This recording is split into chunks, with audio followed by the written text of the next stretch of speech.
So today I'm going to change the filter and the fluid in my 2013 5-liter F150 four-wheel drive. So if you want to see that, stick around. Thank you.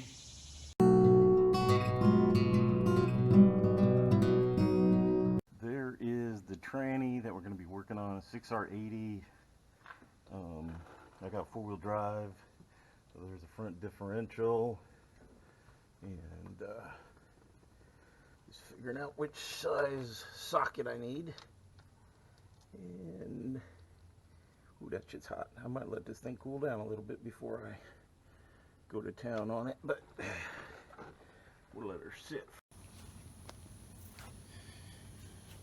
All right, to change the filter in my truck, you need a filter, which is right here, which is part number BLZ7A098-A and FT188 for the 6R80.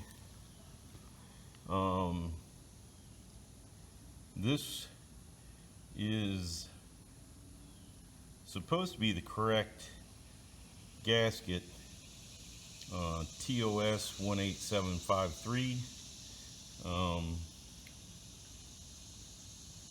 I think it is Ford truck. It says for 6R75, 6R60, 2006 to 2008, but I did order it for 2013.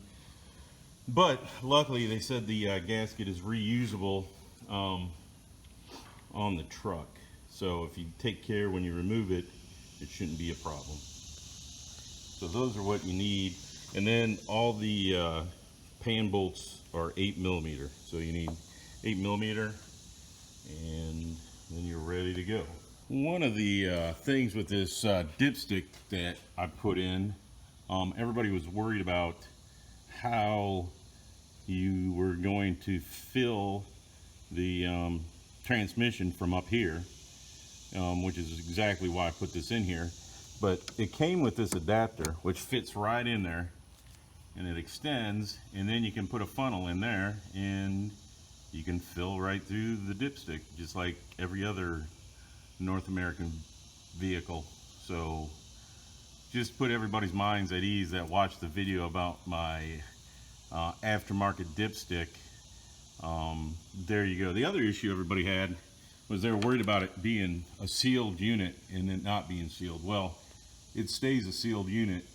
It's got 2 O-rings and it fits in there pretty dang good. So those are the items of concern that came up, voiced the most in my video about the aftermarket dipstick. So I'm going to link it in the screen right here.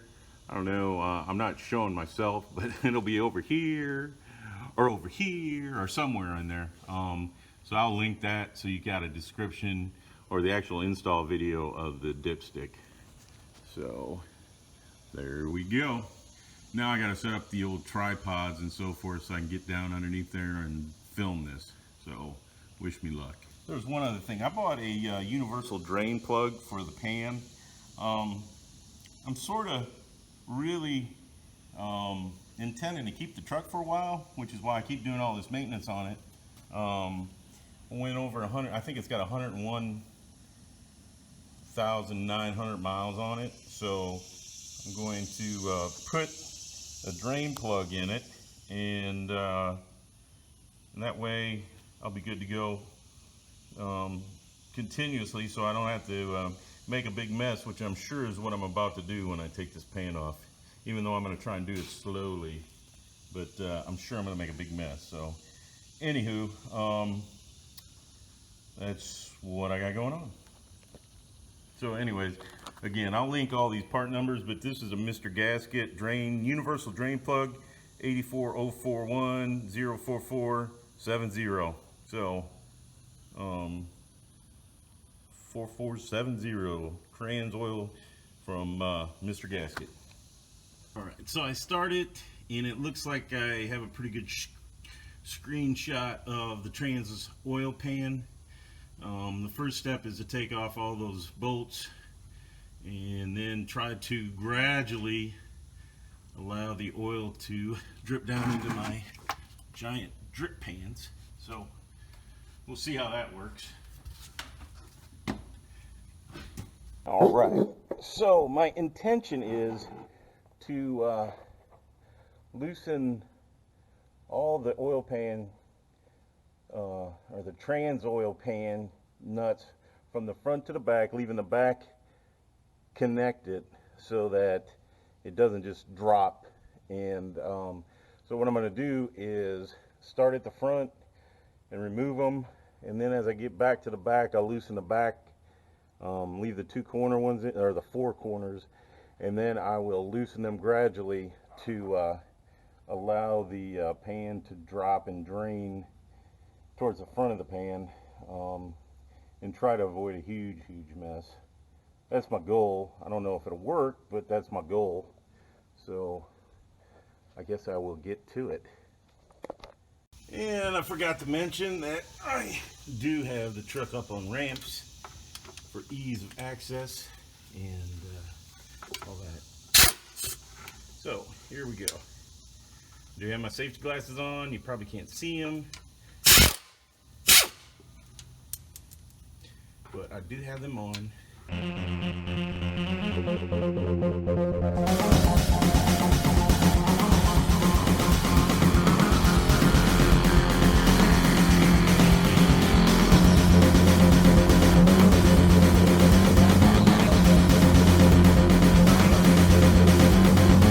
Do it the old-fashioned way.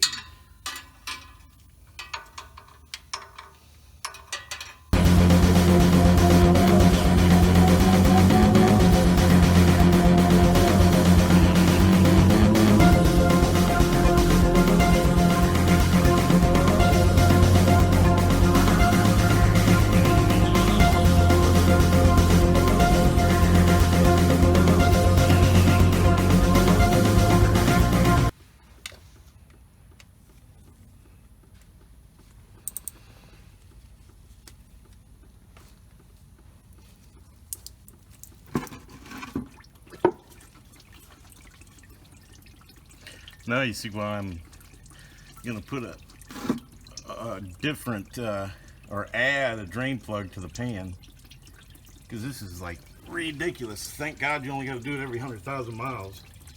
And in the old days we'd drain the torque converter too, but unfortunately it does not have a drain plug on the torque converter. So it's got 7.5 quarts, so this might take a while, but I'm gonna do it slowly. Don't make a bigger mess than I have to.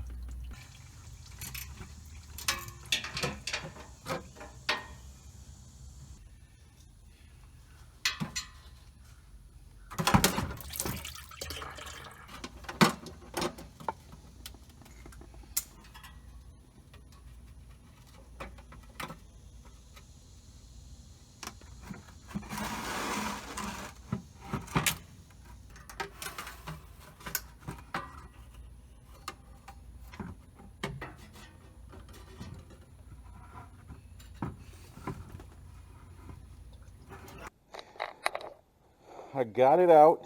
That was much more painful than I anticipated. As you can see, I don't know if it's burnt, but it's definitely darker than the new stuff for sure. So there's not too much metal on there. There is some, but not too much, I would imagine, after 100,000 miles. So I'll get all this cleaned up.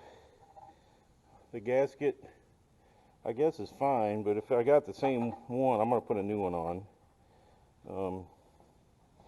As you can see, it was oxidizing on the inside there.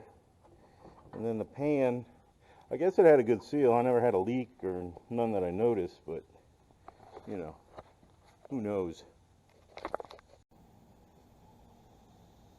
Well, I got the new gasket out and it fits to a T.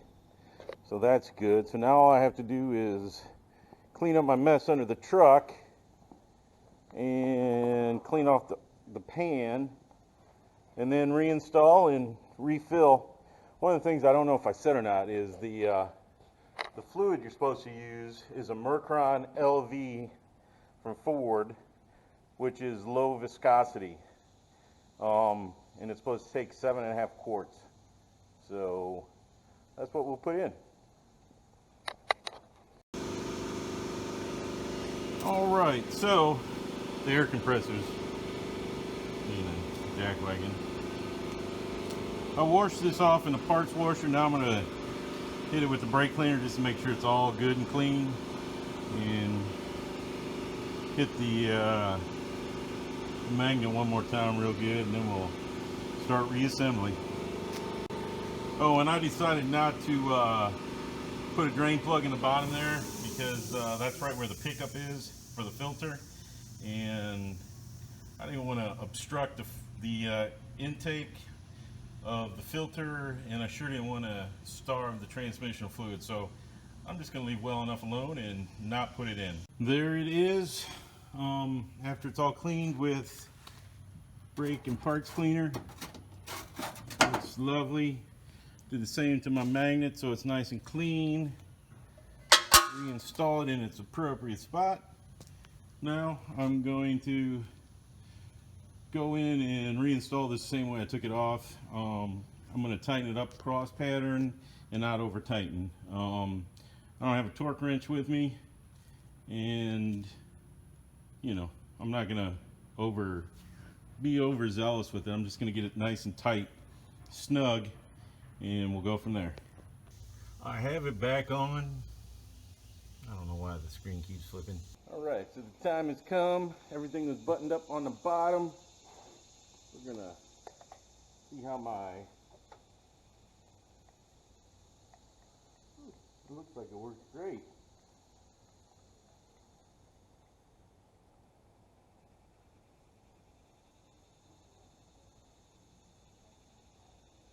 Glad it has that adapter.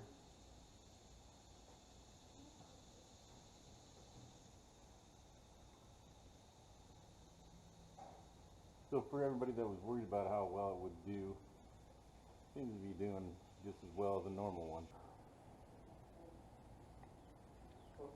And this was his midterm in the engineering class.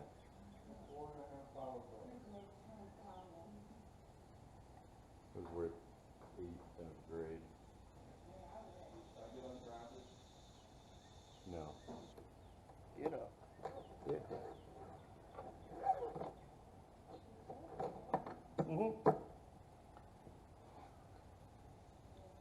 All right, now we're going to check the level, even though I'm not on a level surface. But at least we'll see if I put 7.5 in. I should be good.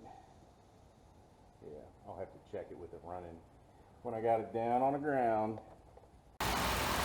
So we have it outside. I'm going to go get a rag. We're going to check the fluid level, and other than that, I just got to clean up my mess over there, and we're done.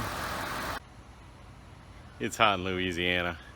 So there you go. It was pretty simple, quick, and it was real easy. It's just not quick because it made such a mess when you drain the transmission pan. But 7.5 quarts was dead on. It was about 1/4 inch below the full mark on the dipstick. So I checked it with it running, and it's sort of warm. So there you have it.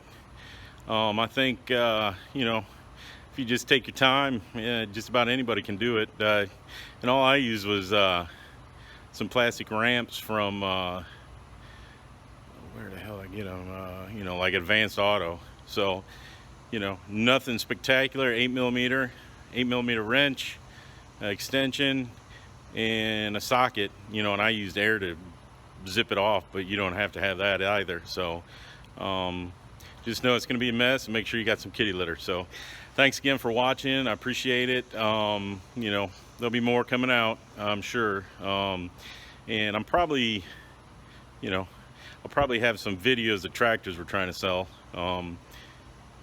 You know, because there's a bunch we have, and It's just going to be I'll do a video on that, all the tractors we have to sell. So anyways, thanks for watching, and